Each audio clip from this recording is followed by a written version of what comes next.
remember that morning as if it were yesterday. The first light of dawn was gently coloring the streets.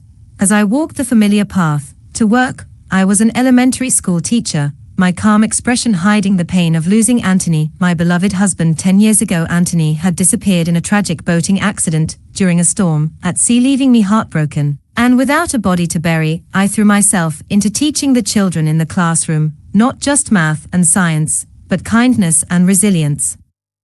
Our experiences shape who we are, I would gently tell my students, my words reflecting my own journey through loss.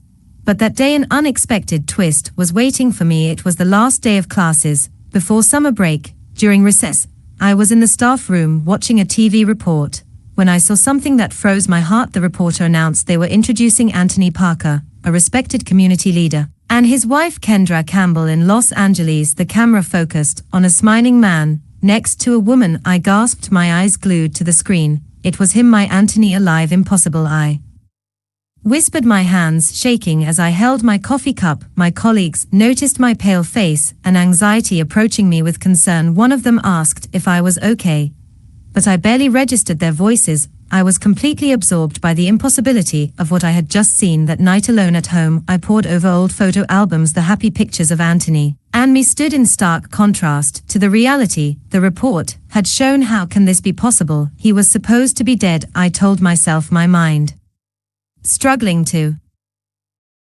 comprehend the unimaginable. I sat in the living room surrounded by Anthony's photos. I picked up one of them, caressing the smiling face of Anthony in the picture. Is it really you? I whispered, tears welling up in my eyes. As the night wore on, a firm resolve grew within me. I needed answers. I had to go to Los Angeles. I decided, determined to uncover the truth. The phone rang. It was my sister Stephanie. She asked if I was okay, noticing I hadn't sent any messages since the afternoon. With a trembling voice, I told her I thought I had seen Anthony on TV, that he was alive. Stephanie, in disbelief, reminded me that Anthony had died 10 years ago. But I insisted, telling her I knew what I had seen, that he was in Los Angeles with a new woman. Stephanie tried to calm me down, suggesting I might have seen someone who looked like him. But I was certain it wasn't a mistake. After hanging up, I stood and walked to the window, looking up at the starry sky. I needed to know the truth for myself, I said aloud, as if seeking approval from the stars. I'm going to Los Angeles tomorrow. School's out for summer, and I have no commitments. I decided. I felt a mix of fear and determination as I made my plans for the coming month. The next morning, I found myself at the bus terminal, a small suitcase by my side, buying a one-way ticket to Los Angeles. My heart was pounding with the magnitude of my decision. This is the right thing to do, I told myself, trying to dispel the cloud of doubt. As the bus pulled away, I gazed out the window, watching the familiar city fade into the horizon. Anthony, what happened? Why did you disappear? I asked myself. Each passing mile brought me closer to confronting the unknown. I took a deep breath, closing my eyes for a moment. When I opened them, there was a new light in my gaze, the light of someone seeking answers, regardless of what they might reveal. The bus arrived in Los Angeles in the early hours of the morning, bringing me to a new stage filled with possibilities and uncertainties. I disembarked, feeling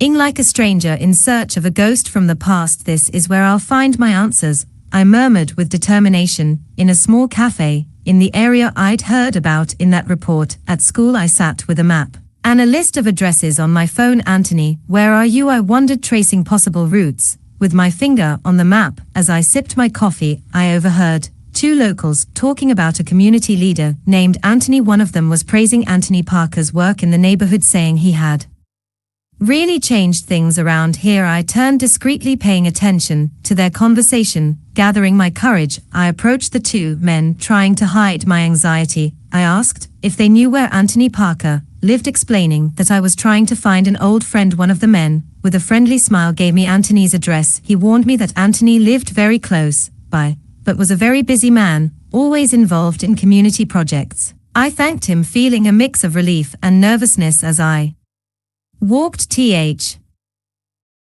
rough the streets of Los Angeles towards the address I'd been given. Each step brought me closer to the man I thought I'd lost forever. I'm close now. I need to be prepared for what I'm going to find, I thought, rehearsing in my mind what I would say to Anthony When I arrived in the area I'd been directed to, I went to the market to buy some basic items for the days I'd be spending there. Inside the market, a surprise awaited me. There was Anthony in the flesh. For a few seconds, I couldn't react, unsure of what to do. I need to approach him. I have so many questions. Oh God, what will I say? What absurd excuse has he prepared for this moment? Did he think I'd never find him? As a whirlwind of questions swirled in my head, I approached Anthony. Anger was boiling inside me, but I was determined to confront him, to expose the pain of a broken heart and years of mourning. I approached Anthony with determination, ready to confront him and expose the pain of my broken heart and years of mourning. Let's see how he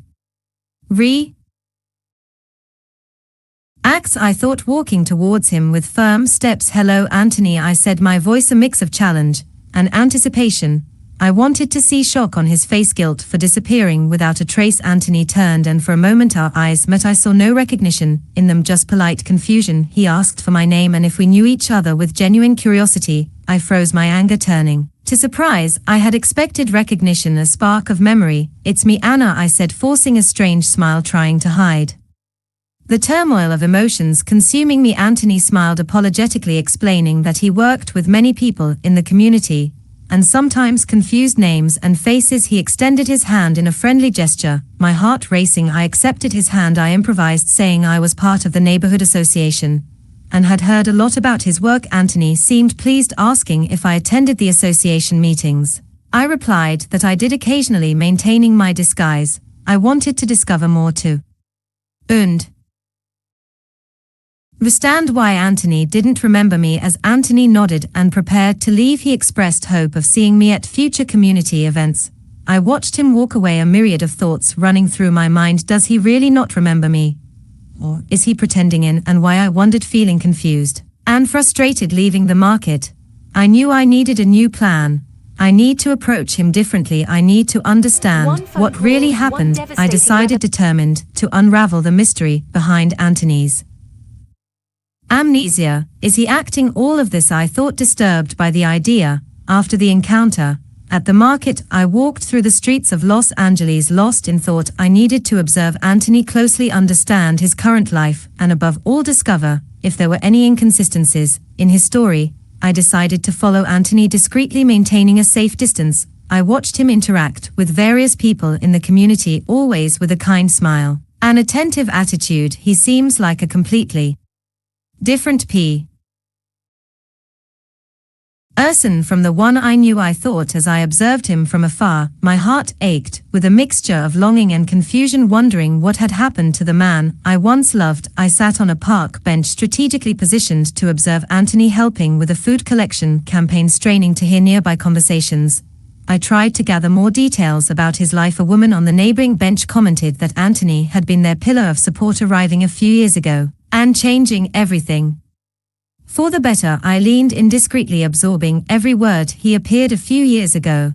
So he hasn't been here all along, I whispered to myself, my curiosity growing. Determined to approach Anthony again, I decided to volunteer for the campaign. With a smile, I asked if he remembered me from the neighborhood association and if I could help. Anthony recognized me immediately, welcoming my assistance. As we worked side by side, I attempted to start a conversation, fishing for clues. Casually, I inquired how long he'd been in Los Angeles. Anthony paused, thoughtful, before explaining that it was a long story. He'd arrived about 8 years ago, but his memory before that was hazy due to an accident. His confession about memory loss hit me like a tidal wave. I froze, staring at him as a whirlpool of memories flooded my mind. Every shared moment, every happy instant we'd spent together now seemed like fragments of a past that existed only for me. He doesn't remember any of our time together. Do those memories mean nothing to him now? I thought, feeling a deep, sharp pain. Scenes of us dancing together, laughing under the stars, sharing intimate secrets filled my mind. Each memory felt like a leaf being cut from a present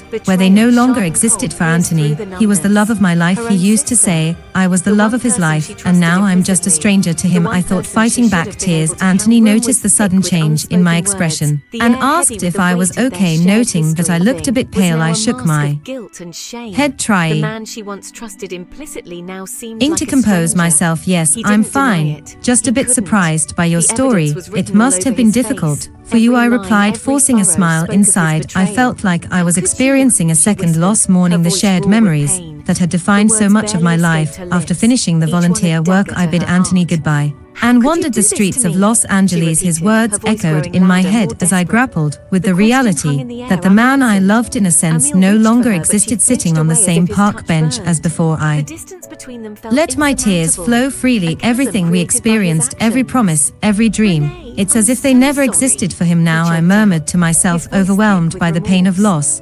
As the sun set, I knew I had to make a decision. I went to a cafe for dinner, though I had no appetite. I knew I needed strength to face the coming days. Should I reveal my true identity to Anthony and confront the reality of his memory loss? Or should I remain just an acquaintance, preserving the fragile piece of his new life? What show? You ripped my heart out and stomped on it. Her voice LDI do. How can I move forward knowing a part of me has been forgotten? I asked myself, aware that finding answers wouldn't be easy as I pondered whether I should tell Anthony who I really was, whether I should revive a past loss to him. A conversation at the next table caught my attention. One woman mentioned seeing Anthony Parker's wife at school, praising her devotion. Another agreed, calling them the perfect couple and saying how lucky Anthony was, especially after all he'd been through. Hearing those words, I felt a pang of jealousy and pain. The perfect couple should have been Anthony and me. He's built a new life, I thought, a life where I don't exist. The reality of the situation hit me hard. After a difficult internal struggle, I decided not to reveal my true identity to Anthony. I can't destroy the life he's built, that would be too selfish, I whispered to myself. But at the same time, I knew I couldn't simply walk away. Though I wasn't sure I could keep these promises, I knew I needed some form of a place where she could breathe again.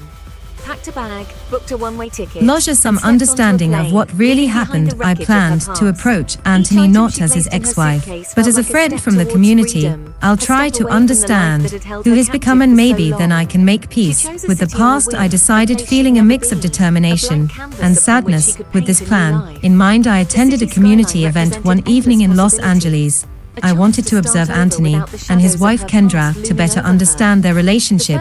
When I saw Kendra next to Anthony, something stirred inside me, something that had been vague the day I saw that report was now clear. Kendra was an old friend of Anthony's, a woman who had always been present at boating races and sailing events. During the event, I watched Anthony and Kendra interact. They seemed like a happy, harmonious couple, but I couldn't shake an uneasy feeling. There's something more to this story, I thought, curiosity and doubt mingling in my mind. In a moment of distraction, I approached a group of women talking about Kendra. One commented on how well suited the couple was. Another added with a smile that their meeting had been unexpected. Kendra had appeared like an angel the day Anthony had his accident and saved him. She concluded that they'd been inseparable since, as if fate had bigger plans. I absorbed every word, feeling a knot form in my stomach. The story the women told was touching to them, but something didn't seem right to me. As I became more involved in the community activities with Anthony and Kendra, I began to notice tiny cracks in the couple's perfect facade. There were moments when Kendra seemed overly possessive, or Anthony appeared distant and lost in thought. One morning I arrived at a community event, my heart pounding with anticipation and determination. Spotting Kendra, I approached her with a mixture of caution and curiosity. I began the conversation with a polite smile, commenting on how wonderful it was to see people so dedicated to the community. Kendra recognized me immediately and responded with a forced smile. He expressed surprise at seeing me there, adding that the community was important and we all had to play our part. Her smile didn't reach her eyes, and I noticed her strained demeanor. Deciding to be more direct, I mentioned remembering that she and Anthony had known each other since their sailing days. I watched Kendra's reaction carefully. As I spoke, Kendra showed some discomfort at the direction of the conversation, but answered calmly. She confirmed they had known each other, but everything really changed after Anthony's accident. She called it a life-changing moment, seeing that Kendra wasn't going to yield. I pressed further. I brought up the accident, expressing my long-standing confusion about why she hadn't tried to contact me after rescuing Anthony, fighting back tears. I reminded her that she must have known I was his wife. I mentioned how Anthony often talked about his sailing friends, including her, and surely must have mentioned me too. Kendra, visibly shaken, but trying to maintain composure, one she had tried to bury but now resurfaced with a explained vengeance. that at the time everyone thought Anthony was dead. When she found him, he was confused and lost. She claimed she had only done what was best for him. At that moment her words dripped with sarcasm. Feeling the tension rise, I challenged her. I questioned whether not contacting his family was really the best thing. I accused her of doing what was best for herself, not Anthony. I suggested she had taken advantage of the situation to get close to him, knowing he had a wife. Kendra's eyes flashed as she responded sharply. She told me to stop talking nonsense, insisting it was fate, nothing more. She called it a blessing, her chance with Anthony that she had been waiting for years. I felt a chill run down my spine as Kendra spoke those words. You talk as if you have some right to Anthony, as if his life was yours to take. I replied, my voice filled with disbelief and disgust. Kendra stepped closer, her eyes cold and malicious. She declared that she had always known she and Anthony were destined to be together. Nothing to do with them, with any of it. She had her Her when he had the accident, when he needed someone, she was there. Unlike me, she hadn't left his side. She claimed she had saved him, not me, and now he belonged to her. Horrified by Kendra's blatant and shameless confession, I firmly responded. I accused her of speaking as if she had planned everything, as if Anthony's life was a game to her. Kendra laughed coldly and moved even closer. She patronizingly called me a dear and said, sometimes you have to take the reins of destiny. You can't wait for everything to be handed to you on a silver platter, she added. She then told me she wanted me to disappear and not interfere with what she had built. She threatened that if I kept digging into the past, I wouldn't like what I found. With a final menacing look, Kendra turned and left. I was left alone with my thoughts frozen by the words I had just heard. How can someone comfortably say such absurd things out loud? I wondered, feeling a mix of shock and indignation. Kendra's brazen confession about taking the NS of Anthony's destiny, her lack of remorse, and her veiled threats strengthened my conviction that she had something to do with Anthony's accident. I need to uncover the truth, I thought to myself, for Anthony's sake, for my own, and for justice. Later that day I picked up the phone, my heart pounding with anticipation of what I might discover. My hands were shaking as I dialed the number, feeling like I was about to open Pandora's box. But I knew I had to do this not just for myself, but for Anthony and for the truth. As I waited for someone to answer, I took a deep breath, steeling myself for whatever might come next. I dialed the number for the sailing club, hoping to gather some information. Los Angeles Boating Club. Good morning, a friendly, calm male voice answered. I introduced myself as Anna and explained I was researching some old club members, specifically Anthony Parker and Kendra Campbell. I tried to keep my voice as neutral as possible. The man paused for a moment, then remembered them. He described Anthony and Kendra as excellent sailors and a great team. When I asked about Anthony's accident, the man's tone changed. He confirmed it had been a shock to everyone, occurring during a terrible storm when Anthony was sailing alone. I pressed further, inquiring about Kendra's relationship with Anthony. The man hesitated, then revealed that Kendra had always had a special eye for Anthony, but he was married and completely devoted to his wife. My heart skipped a beat at this confirmation. I asked about any investigation into the accident. The man mentioned a technical failure on the boat, possibly caused by the accident or sabotage. My blood ran cold at the word sabotage. He added that Kendra disappeared shortly after, which made sense given her unrequited feelings for Anthony. As he spoke, I felt my legs begin to shake. I quickly thanked him for the information and ended the call. Sitting there, I whispered to myself, sabotage, that's worried in the shocking revelation about Kendra's possible involvement in Anthony's accident, coupled with her threats, made me realize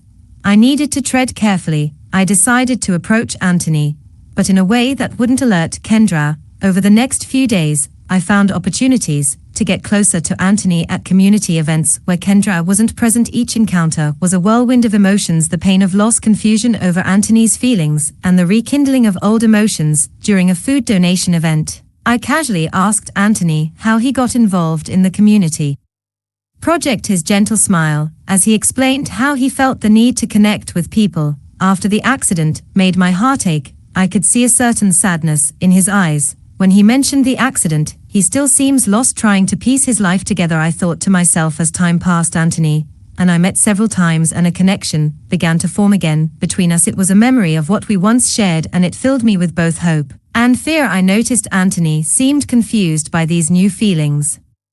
An inner conflict was growing within him. In a moment of candor, Anthony confessed to me he felt strangely connected to me, but also wanted to remain loyal to Kendra.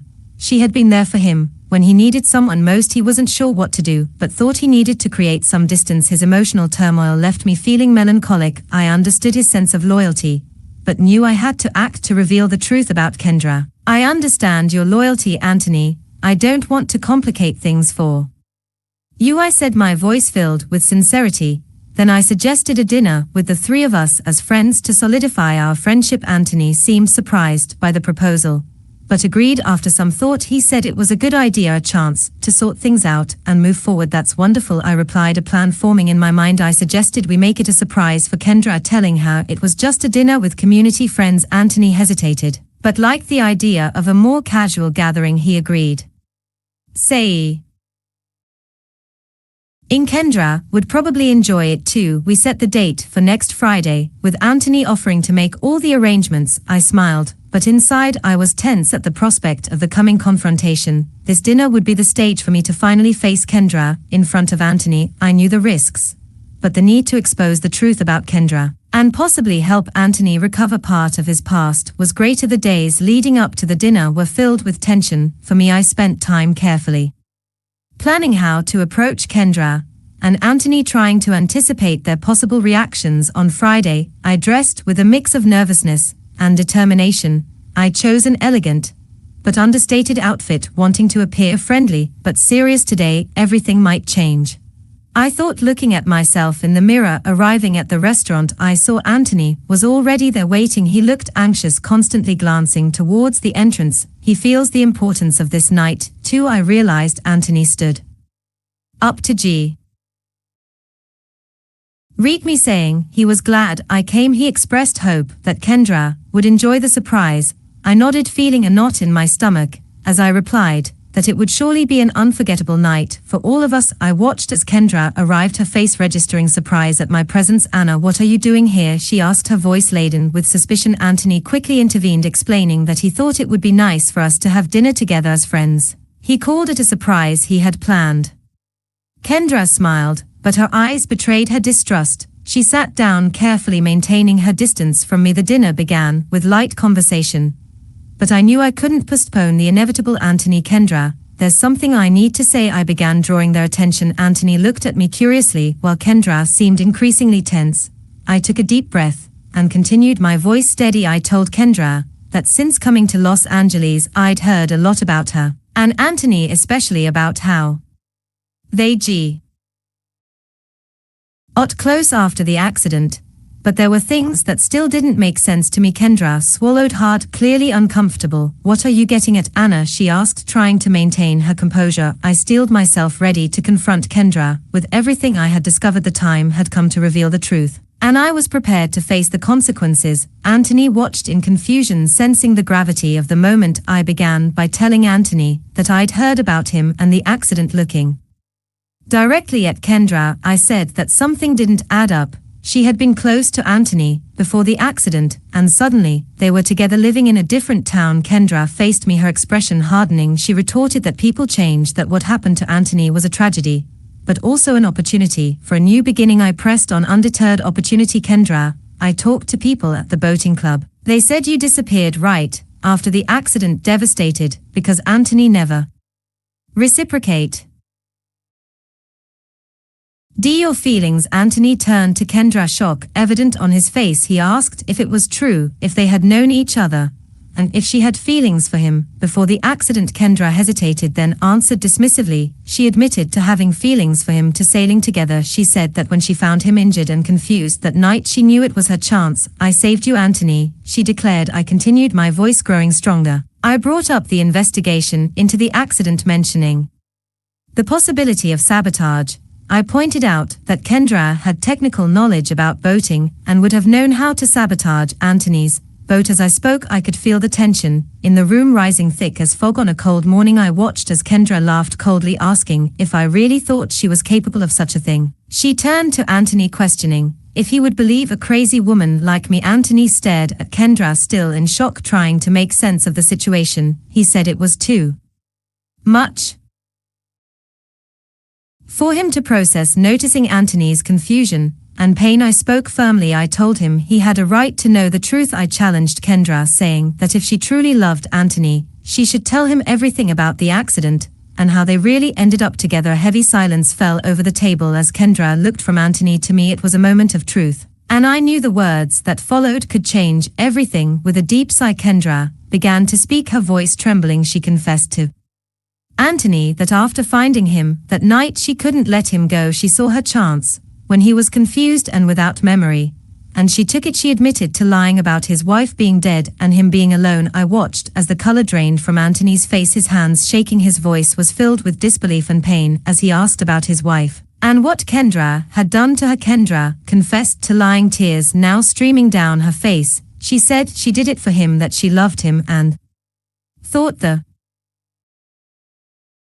why could finally be together. She acknowledged her selfishness, but pleaded for understanding, saying she had been desperate. As I witnessed this scene, I felt a mix of anger and sadness welling up inside me. I turned to Anthony, my voice firm but filled with emotion, and told him that I was his wife. I explained that Kendra had known everything all along. Anthony looked at me, his eyes filled with confusion and shock. He asked why I hadn't told him before, why he couldn't remember. I could see the deep sadness and confusion in his eyes. I continued explaining how Kendra had threatened me, saying she would do terrible things if I tried to find him or reveal who I was. I told him how scared I had been lost without him. Kendra, now sobbing, looked down. She said she had been afraid of losing Anthony, knowing he would leave her if he knew the truth. Anthony, visibly shaken by these revelations, suddenly stood up. He looked lost and devastated. He said he needed time to think, that it was too much for him, and with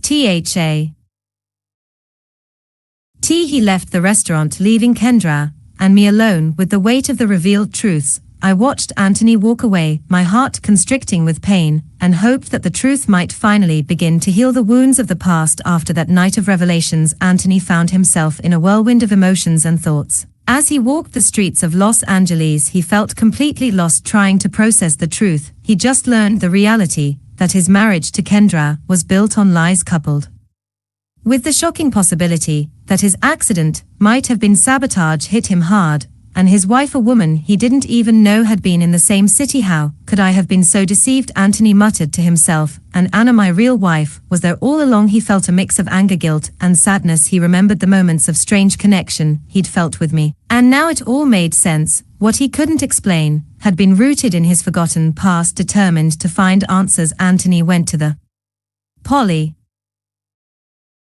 police station to check the file on his accident. The detective in charge, an older man with a serious expression, handed him the file with a warning that some of the content might be disturbing. Anthony's heart raced as he went through the file. The investigation detailed the technical failure on the boat, mentioning that the possibility of sabotage couldn't be ruled out. Does this mean someone might have tried to kill me? Anthony asked, his voice trembling slightly. The detective, observing Anthony carefully, confirmed it was a possibility they couldn't ignore, but unfortunately, they had no concrete evidence to confirm or deny the theory. Anthony left the police station feeling desolate. The pieces of the puzzle were fitting together, but the final picture was darker than he could have imagined. In the days that followed, Anthony sought me out. When he finally found me, he said he didn't know what to say, that it was all too much for him, but he felt he needed to understand, he needed to know more about us.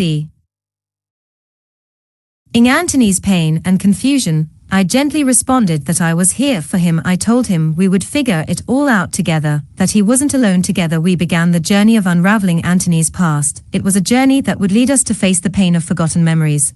But amidst the pain there was a glimmer of hope, the possibility of rediscovery, and perhaps a new beginning for both of us. As we sat in a quiet park, looking at each other, the comfortable silence between us was broken only One phone call, by one the soft sound of devastating leaves rustling in the wind. Anthony took my hand, his eyes reflecting a mixture of gratitude and affection. He told me he had thought a lot about us, about Kendra, about everything. He had decided to separate from Kendra and step away from his community activities for a while. He needed to process everything and heal. He wanted us to get to know each other better, to have the chance to know me again. I gently squeezed Anthony's hand in response. I told him I was here for him, that we had